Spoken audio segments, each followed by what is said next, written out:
Так, меня зовут Маша, мне 34 года. Я только-только вот вышла из декрета пару недель назад. И сейчас я занимаюсь тем, что я работаю кулинарным блогером. В общем, я развила свой телеграм-канал до 28 тысяч подписчиков, будучи в декрете. Вот, собственно. И этим я зарабатываю деньги. Ну, вообще, довольно сложно. Сейчас уже так, забывается все сложности, они забывают. Я думаю, что нормально все было. Но на самом деле сложно было. Особенно пока вот у нас няня не появилась, нужно было одновременно там и контент делать. Я в основном зарабатываю на продаже инфопродуктов, то есть я создаю какие-то кулинарные гайды, еды, продукты, обучаю людей, потому что я раньше подрабатывала поваром на кухне в ресторане в Московском одном. И, соответственно, конечно, у тебя ребенок, тебе нужно это все организовывать. Да, это сложно. Если так вот вкратце говорить, да, это сложно. То есть дома сложно просто с ребенком сидеть, потому что ты не сидишь, я не знаю, кто придумал слово «сидеть» в русском языке, сидеть с ребенком. Ты не сидишь, ты все время ходишь, что-то убираешь, учишь, обучаешь, у тебя же растет человек, поэтому это непросто. Очень важно, я вообще инженер по образованию, инженер-энергетик, и я работала энергетиком до декрета, но во время своей работы, в общем, я на крупную американскую компанию работала, во время своей работы я еще устроилась в ресторан, и по вечерам, и по выходным я работала там, подрабатывала поваром. Мне просто очень было интересно научиться готовить. Это не связано было с дополнительным заработком, у меня было все хорошо в плане дохода, просто мне нужно было вот куда-то энергию свою деть, и я хотела обучиться именно вот этому навыку. Соответственно, да, очень важна. То есть, как вы видите, у меня даже 2 работы было в один момент. То есть, да, для меня работа вообще очень сильно важна. То есть, мне важно и реализовываться, чувствовать себя нужной обществу, помимо того, что я мама. Вот еще таким образом реализовываться и иметь свои деньги, конечно же, потому что у нас, даже если ты замужем, ты все равно не защищена как женщина. Во-первых, мы не знаем, что будет дальше, муж не вечен. И, всякое может произойти. Может, мне надоест с ним жить, в конце концов, он как-то себя поведет неадекватно. То есть должны быть варианты как-то если что, решить свою жизнь иначе. Да, я вот в американской компании работаю, конечно, очень много. Я и жила некоторое время, недолго, там месяц в Австрии, в Америку ездила на 3 недели. Так я довольно много. Вот в Австрии я была очень много раз, у нас там завод, поэтому мы работаем, выходные работаем, если надо, мы там работаем вечером там, и так далее. То есть здесь я не замечала разницы, если честно. С австрийским подходом, да, он различался, потому что там такая более... завод находился в таком большом городе. Есть немножко этот такой кантри-стайл, так скажем. Да, то есть там семья на первом месте, то есть там более традиционно в этом плане, что семья на первом месте. Если там у тебя корова рожает, надо все бросить. Извините, серьезно. Извините, не могу подключиться на звонок, у меня сейчас корова рожает. То есть до такого было. И там как-то больше семья, люди не привыкли работать на выходных, там больше акцент был на это. Поэтому да, вот здесь и различалось. А в плане того, что мужчина ты или женщина, я не замечала такого. Как-то все было тепло, хорошо, все хорошо друг к другу относились. Очень такая позитивная была атмосфера. В принципе, он мне так и говорил, когда родилась дочь, но меня это не устраивает. Как-то я не могу, то есть... Мне нужен заработок, нужна реализация, нужно общение. То есть работа – это же не только получение денег и навыков, это еще очень большая коммуникация. То есть ты все время коммуницируешь с людьми. А если ты только крутишься в этом социуме, когда ты ребенок, по факту, если у тебя маленький ребенок, ты ходишь на площадке, ты общаешься с мамами, и то достаточно мало, потому что ты все время следишь, чтобы там никто никого не убил, не покалечил. И все. И приходит муж вечером, и ты на него сливаешь весь поток сознания. То есть тоже ему это не сильно в удовольствие. Поэтому, да, очень важно и общаться, реализовываться. То есть я могу сказать, что, наверное, общение – это очень важно. То есть я когда начала работать блогером, у меня есть, да, это общение с подписчиками, да, интернет-общение. То есть это не вживую, но все равно оно очень такое живое, прикольное. Тебя благодарят. Это очень большая часть моей жизни, на самом деле.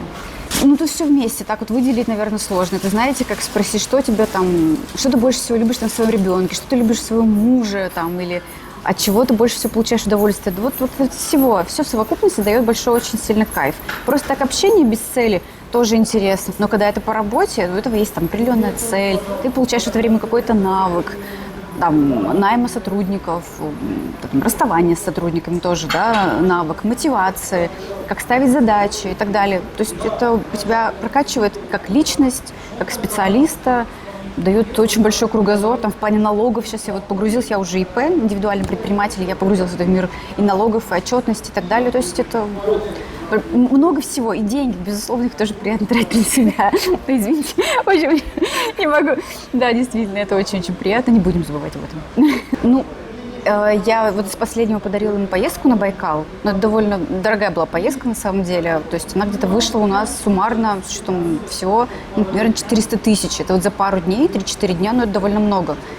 Переведем, сколько это стоит для испанцев? Да, ладно. Вот, соответственно, такой вот, наверное, крупный был подарок на 23 февраля.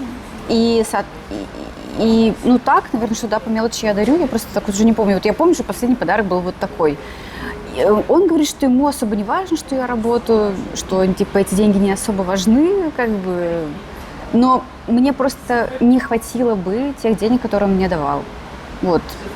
Я уже вошла в прекрасный возраст, практически 35 лет. Мне нужны всякие крема, массажи, уход там и так далее. То есть все мне это надо. Так, ну, наверное, я вот считала, кстати, у меня даже Excel-табличка есть, я считаю, сколько я трачу. Я просто забыла посмотреть. Наверное, вот суммарно с тренировками у меня тренер есть, по пилатесу тренер, на массаж я хожу, массаж лица, массаж тела, всякие крема. Вчера вот заказала в Золотом Яблоке на 25 тысяч. Ну, то есть, и это не последний заказ за этот месяц.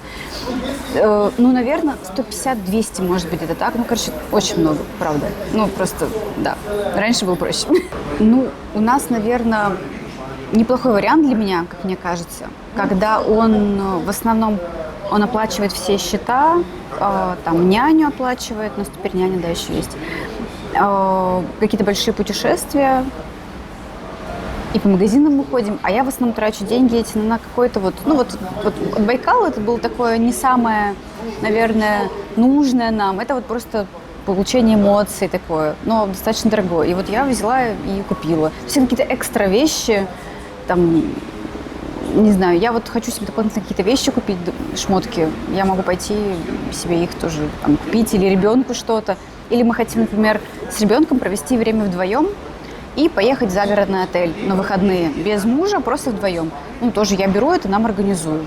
Или мы хотим с няней поехать тоже за город, там, на какое-то время. Это вот экстра, я это хочу, я просто это покупаю. Ну, у меня еще много уходит времени на мой бизнес, много времени, много денег уходит на мой бизнес все равно. Ну, готовлю я, в основном, потому что у меня кулинарный блог, то есть я люблю, обожаю готовить на самом деле, поэтому я, в принципе, это все на мне. А уборка, к нам приходит женщина, которая помогает убираться, но все равно вот такой, как daily рутин, то есть каждый день, это все-таки я поддерживаю дом в чистоте. То есть у нас такая более-менее, наверное, какая-то, не знаю, даже наполовинку традиционная семья, наполовинку нетрадиционная в этом смысле. Конечно, если я иду, например, там, укладывать ребенка, я говорю, ты можешь, пожалуйста, убраться, потому что нам уже надо идти укладываться. Да, он без проблем все сделает и пойдет еще с собаками погуляет потом. Наверное, феминизм для меня вот то, что я имею возможность работать, и мой муж, он бы, может быть, и хотел, чтобы я только домом занималась. Ну, была такая более домашняя, там, вот, пожалуйста, ужин, там, он приехал с работы. Но мне вот это дает возможность работать, все-таки это вот как бы поддержка такого движения, что ли. Но в целом я, наверное, сейчас не так согласна с этим, как раньше, с феминизмом. Я считаю, что до какого-то момента, да, здорово там, ну, зарабатывать и так далее, но все-таки у нас есть декрет, мы там мамы, ну, кто планирует, естественно, я никого не призываю, да, но кто вот планирует, и в какой-то момент ты все равно не можешь 100% работать, не можешь, потому что тебе нужно сделать этот выбор, ребенок или работа. И ребенку до 3 лет очень сильно нужна мама, я просто это вижу, то есть как вот мама это номер один. Папа заслуживает любовь ребенка, мама, она безусловно, то есть ребенок ее любит, и она ему очень сильно нужна, это номер один, ну, человек в нашей жизни, сами понимаете, да, что мама – это мама.